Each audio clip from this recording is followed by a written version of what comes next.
امام کے سترے کا خیال کرنا ضروری ہے، کیونکہ آپ صلی اللہ علیہ وسلم کھلے میدان میں نماز پڑھتے تھے تو سترہ رکھتے تھے. اور عید کی نماز جو ہے وہ صرف 2 رکعت ہے. پہلی رکعت میں قرات سے پہلے 7 اور دوسری میں 5 تکبیرات. تکبیرات کے درمیان سکتہ یعنی تھوڑی سی خاموشی، یعنی اللہ اکبر اللہ اکبر اللہ اکبر نہیں کرنا چاہیے، بلکہ اللہ اکبر اللہ اکبر اللہ اکبر رک رک کے پڑھنی چاہیے. اور ان کے درمیان کوئی مخصوص ذکر نہیں ہے.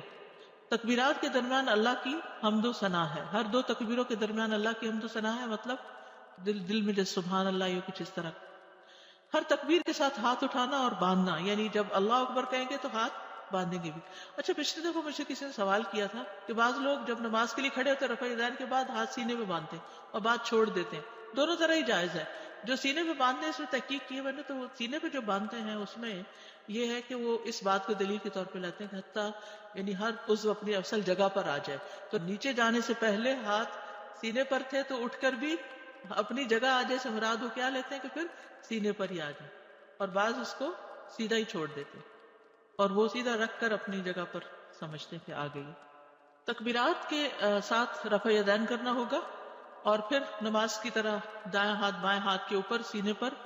تکبیرات کی گنتی میں شک ہونے پر کم کو بنیاد بنانا، یعنی بعض کا تو کئی ساری ہوتی ہے نا تو بھول بھی جاتی ہیں.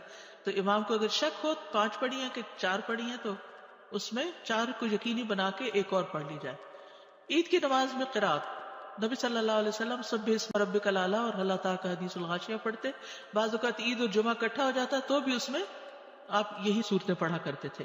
اسی طرح 2 اور صورتیں اقتربت الساعہ اور قاف والقرآن المجید بھی ملتی ہے کہ آپ پڑھا کرتے تھے. عید سے پہلے اور بعد میں کوئی نماز نہیں. اس دن آپ اشراق اور چاشت وغیرہ نہیں پڑھیں گے، صرف عید کی نماز ہی کافی ہے.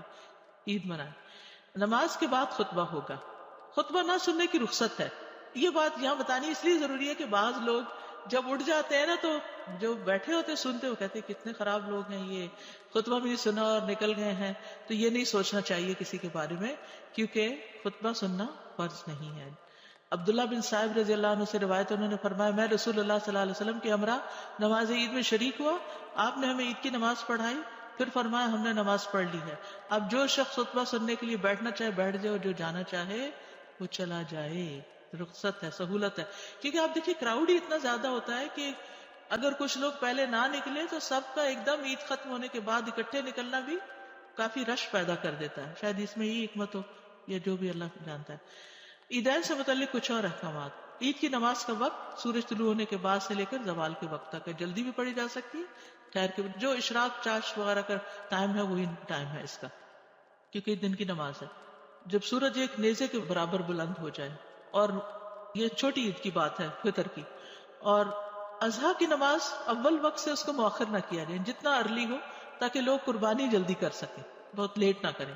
اور چونکہ اس وقت کھایا بھی نہیں ہوتا تو دل تو یہی چاہتا ہے کہ جلدی سے جلدی نماز ہو جائے. عید الفطر کی نماز کا وقت دیر سے کیوں؟ تاکہ لوگ صدقہ فطر ادا کر سکیں، اس میں سہولت ہے. ٹھیک ہے.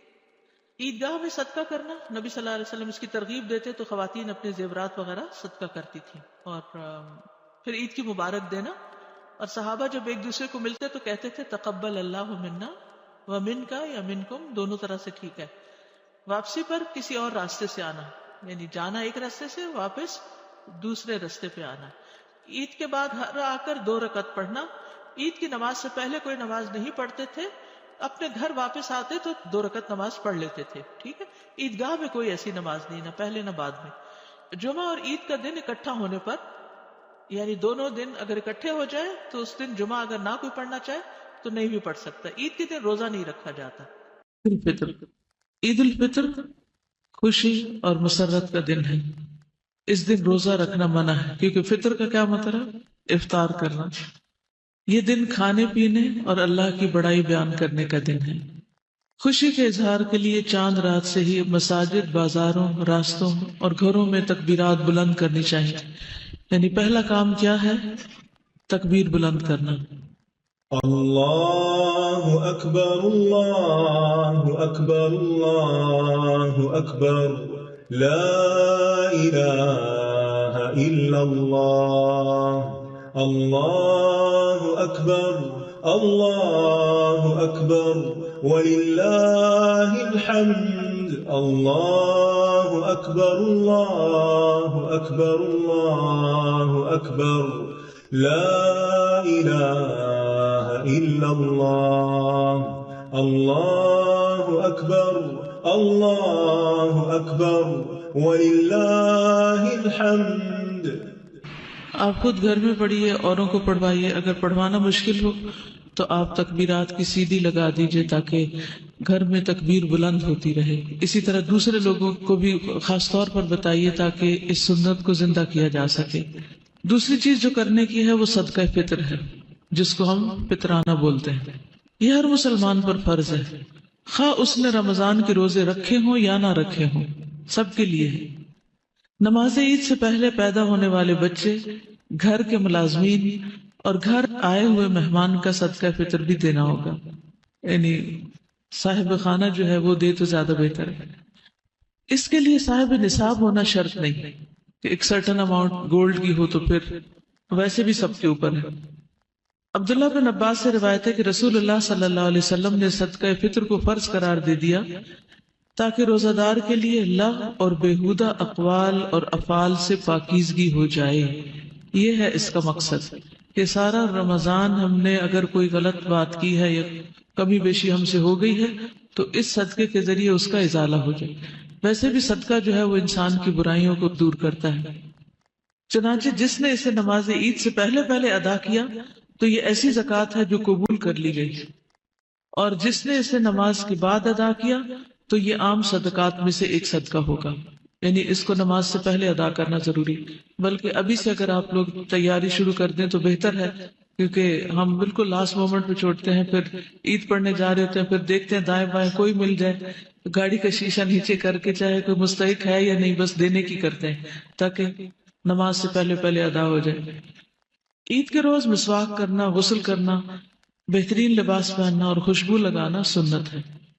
نماز کے لیے جانے سے پہلے میٹھی چیز خصوصاً کھجوریں کھانا مسنون ہے.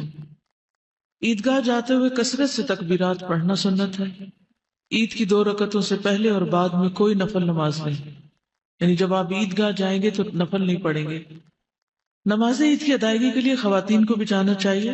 ام عطیہ سے روایت ہے، فرماتی ہیں ہمیں حکم دیا گیا، یعنی نبی صلی اللہ علیہ وسلم نے، کہ ہم جوان کماری لڑکیوں اور پردہ نشین عورتوں کو بھی دونوں عیدوں کے دن نماز کے لیے لائیں، اور حکم دیا کہ حیض والیاں مسلمانوں کی نماز کی جگہ سے دور رہیں. تو اس سے یہ پتہ چلتا ہے کہ عین جہاں مصلی ہو وہاں نہیں جانا چاہیے، تھوڑا پیچھے ہٹ کر انسان بیٹھ جائے، تسبیح کرے اور خاص طور پر دعا میں شریک ہو، کیونکہ دعا میں شریک ہونے کے لیے کہا گیا. نماز عید سے واپسی پر راستہ تبدیل کرنا سنت ہے. کسی وجہ سے نماز عید نہ پا سکنے والے افراد گھر میں 2 رکعت نماز پڑھ سکتے ہیں.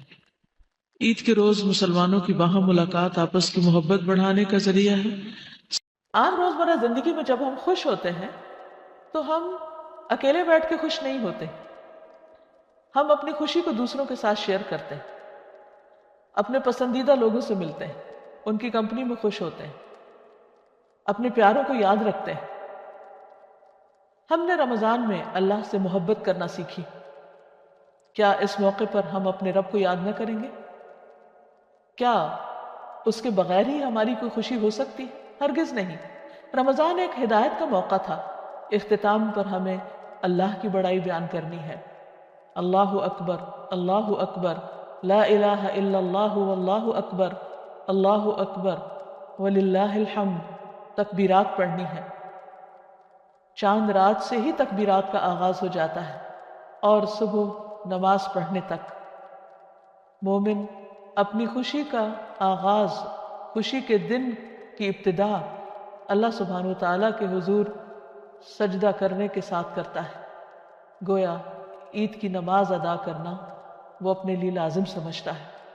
اور پھر یہاں یہ بات بھی یاد رہے کہ اگرچہ رمضان کا اختتام ہو رہا ہے، ایک نئی صبح طلوع ہو رہی ہے جو خوشیوں کی صبح ہے. نیا آغاز، نئی منصوبہ بندی، ایک بہتر انسان ہونے کا عہد، اور اس کے ساتھ ساتھ وہ اللہ کی بڑائی بیان کرتا رہتا ہے. عام طور پر یہ ہوتا ہے کہ جب انسان کوئی اچھا کام کر لیتا ہے تو اس کے نفس کے اندر کچھ غرور بھی آنے لگتا ہے کہ میں بہت بہتر ہو گیا ہوں. ٹھیک ہے، روزے رکھ کر، قرآن پڑھ کر، نمازیں پڑھ کر انسان واقعی بہتر ہوتا ہے، اس کا تزکیہ بھی ہوتا ہے، لیکن نبی صلی اللہ علیہ وسلم نے اس بات کو مینشن کرنے سے منع کیا ہے. آپ نے اس سے روکا ہے کہ کوئی شخص اس بات کا تذکرہ کرے کہ میں نے پورے روزے رکھے یا میں نے ساری نمازیں پڑھی. اور ہماری عام روزمرہ زندگی میں جیسے عموماً لوگ پھر بعد میں مقابلہ بازی کرنے لگتے ہیں کہ میں نے اتنے قرآن ختم کیے اور اتنا صدقہ خیرات کیا. یہ سب کچھ تو اپنے رب کے لیے تھا، ان میں سے کسی چیز کا ذکر نہیں کرنا چاہیے. عبادت کو جس طرح بھی ممکن ہو زیادہ سے زیادہ مخفی رکھنا چاہیے. اور جب انسان منہ سے بولنا شروع کر دیتا ہے تو ایک طرح سے اس کے اندر ایک بڑائی کا احساس بھی پیدا ہونے لگتا ہے. اس احساس کو ختم کرنے کے لیے بار بار تکبیرات دہرائی جاتی ہیں. اللہ اکبر کبیرہ والحمد للہ کثیرہ وسبحان اللہ بکرۃ واصیلا. اللہ بڑا ہے، بہت ہی بڑا. والحمد للہ کثیرہ، اور بہت کثرت کے ساتھ اللہ کی تعریف جس نے ان سب نیکیوں کی توفیق دی. اور وسبحان اللہ بکرۃ واصیلا، اللہ کی پاکیزگی بیان کرتے ہیں صبح بھی اور شام بھی. عید کی خوشیوں میں اللہ کو یاد کرتے کرتے، اللہ کی بڑائی بیان کرتے ہوئے، تکبیرات بلند کرتے ہوئے ہمیں اللہ کے بندوں کو نہیں بھولنا. نماز عید پر جانے سے پہلے ہمیں صدقہ فطر بھی ادا کرنا ہے. صدقہ فطر کیا ہے؟ نبی صلی اللہ علیہ وسلم نے اس کے بارے میں فرمایا یہ روزہ دار کے لیے پاکیزگی کا ذریعہ ہے.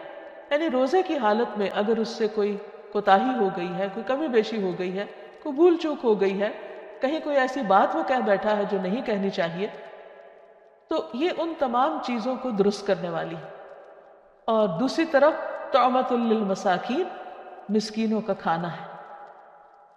عید کی خوشیاں اسی وقت خوشیاں ہو سکتی ہیں جب سارے معاشرے کے اندر خوشیاں ہوں، جب ہر ایک کو کھانے کے لیے کچھ میسر ہو. کیونکہ عید صرف ان لوگوں کی نہیں جن کے پاس کھانے کو کچھ ہے. ہمارے دین نے ہمیں اس بات کا پابند کیا ہے کہ ہم ان کا بھی خیال رکھیں کہ جن کے پاس کھانے کو نہیں ہے ان کی بھی ضروریات پوری کریں. اسی لیے اس بات کو لازم کر دیا گیا کہ صدقہ فطر نماز عید سے پہلے ادا کیا جائے، کیونکہ اگر بعد میں ادا کیا گیا تو وہ ادا نہیں ہوگا، وہ عام صدقہ شمار ہوگا. پھر اسی طرح عید کے دن صاف ستھرا لباس پہننا، غسل کرنا، خوشبو لگانا، اچھے کپڑے پہننا، اللہ تعالیٰ کی نعمتوں کا اعتراف کرنا اور ان کا اظہار کرنا، یہ بھی پسندیدہ چیز ہے، نبی صلی اللہ علیہ وسلم کی سنت سے بھی ثابت ہے. پھر اسی طرح عیدگاہ جانے سے پہلے میٹھا کھانا بھی مسنون ہے، اور اس میں خاص طور پر کھجوریں کھانا جو نبی صلی اللہ علیہ وسلم کا طریقہ تھا. ویسے کوئی بھی میٹھا آپ کھا سکتے ہیں.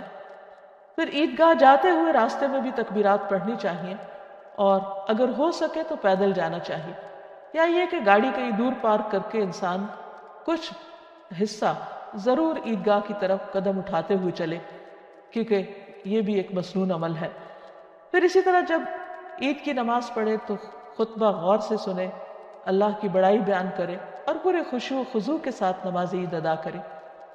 اور اس کے بعد لوگوں سے میل ملاقات کا سلسلہ جاری رہے. گھر واپس آنا چاہے تو راستہ بدل کر آئے، یہ بھی ایک مسنون طریقہ ہے. پھر مومن کی خوشی اکیلے نہیں ہوتی، مومن اوروں کا بھی خیال رکھتا ہے.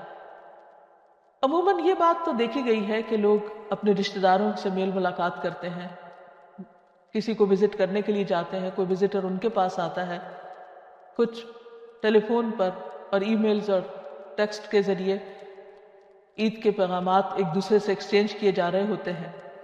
لیکن ایسے میں محروم طبقات کو بھی قطعاً نہ بھولیے. سوچئے ان بیماروں کے بارے میں جو ہسپتالوں میں پڑے ہوئے ہیں اور آج عید کی خوشیوں میں شریک نہیں ہو سکتے. ہو سکے تو ان کو وزٹ کیجیے. اسی طرح کچھ لوگ قید کی حالت میں ہو سکتے ہیں، جیلوں میں ہو سکتے ہیں، ان کے بارے میں بھی سوچئے. دیگر تکلیف میں مبتلا لوگوں کے بارے میں بھی سوچئے، کیونکہ مومن ہر حال میں اپنے رب کی اطاعت کرتا ہے اور اس کی مخلوق پر مہربان ہوتا ہے. کیونکہ مومن کی خوشی صرف جسمانی خوشی نہیں ہوتی، وہ صرف کھانا پینا اور کھیل کود میں ہی حصہ نہیں لیتا، بلکہ اس کی خوشی روحانی خوشی ہوتی ہے. اسی لیے وہ ذکر اور نماز کے ساتھ دن کا آغاز کرتا ہے. پھر ظہر کی نماز کی ادائیگی کو بھی بھولتا نہیں، اور پھر نمازوں کے وقفوں کے بیچ میں انسانوں کے حقوق کو بھی فراموش نہیں کرتا۔ وہ صرف اپنے لیے خوشیاں سمیٹنے والا نہیں ہوتا، بلکہ وہ خوشیوں کو بانٹنے والا ہوتا ہے۔ وہ اس سے بھی ملتا ہے جو اس سے نہیں ملتا، جو اس سے قطع تعلق ہی کرتا ہے وہ خود آگے بڑھ کر اس کو سلام کرتا ہے، اور یوں ہر طرف سلام سلام اور رحمتوں کے پیغام اور خوشیوں کے پیغام پوری فضا کو خوبصورت بنا دیتے ہیں، روشن کر دیتے ہیں، اور انسان اپنے غموں کو بھول جاتا ہے۔ ایک اور بات جس کا تذکرہ کرنا چاہوں گی وہ یہ ہے کہ انسان عید کی خوشی میں محو ہو کر اپنے کل کو نہ بھولے۔ اسے کل کیا کرنا ہے، آئندہ مہینے میں کیا کرنا ہے، آئندہ سال میں کیا کرنا ہے، اس کے لیے بھی تیاری شروع کر دے ڈے 1 سے ہی، کیونکہ انسان کا نفس ایسا ہے کہ اگر تھوڑی سی بھی ڈھیل دے دی جائے اس کو تو وہ بہت دور چلا جاتا ہے، پھر اس کو پکڑنا اور اس کو کنٹرول کرنا بہت مشکل ہو جاتا ہے۔ ناظرین، مجھے امید ہے کہ آپ ایک نئی ایمانی قوت کے ساتھ، نئے عملی حوصلے کے ساتھ زندگی کی جد و جہد میں داخل ہوں گے، کہ ہم سب کے سینے نور خدا سے روشن ہوں، مسجدیں اللہ کے ذکر سے آباد ہوں، گھروں میں تقویٰ ہو، اور جنت کی تیاری جاری رہے جہاں ہمیشہ ہمیشہ کی خوشیاں ہیں۔ اللہ تعالیٰ آپ سب کو خوش رکھے۔ عید مبارک۔ وآخر دعوانا ان الحمد للہ رب العالمین۔ سبحانک اللہم وبحمدک، اشہد ان لا الہ الا انت، استغفرک واتوب الیک۔ والسلام علیکم ورحمۃ اللہ وبرکاتہ۔ بسم اللہ الرحمن الرحیم۔ الرحمن بسم اللہ الرحمن الرحیم۔ الرحمن بسم اللہ الرحمن الرحیم۔ الرحمن بسم اللہ الرحمن الرحیم۔ الرحمن بسم اللہ الرحمن الرحیم۔